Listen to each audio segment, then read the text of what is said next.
Guys, magsaing na po tayo guys. Ipakita ko po sa inyo paano tayo magsaing sa ating kabsa chicken. Ito po yun ang ating, ito na po yung ginagaan natin ng manok. Wala na po yan ang manok dyan kasi nandito na yung ating manok. Ayan, nandito na sa puron yung ating manok guys. Lagyan na natin dyan sa microwave oven. At ito na yung ginagaan nating pakita ko po sa inyo paano tayo magsaing. Ayan. Wait for a while. Kunin muna natin dito yung ating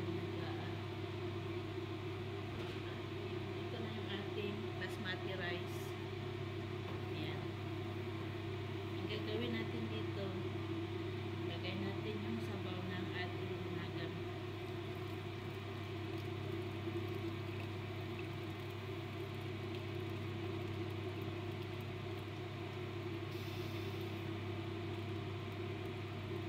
Pag marami, tamang-tama lang. Ayan, may natira guys.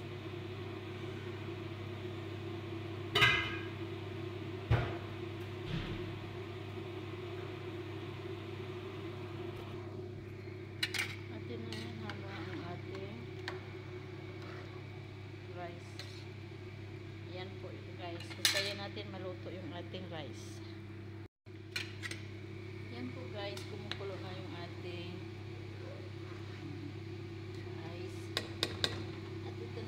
white rice.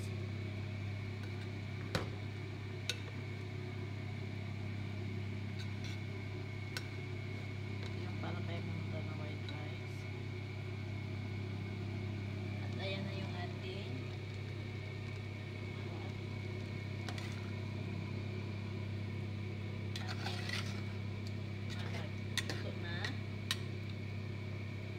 luto na yung ating marag. Patayan na natin ang apoy. Ito yung kanin na monta, luto na rin.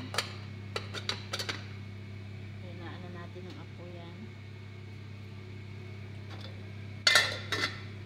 At ito na lang yung ating hintayin.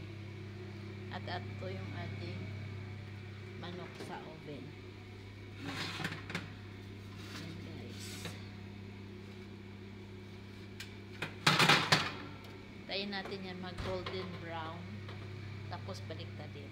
Ayan. So guys, baliktadin na natin yung ating manok.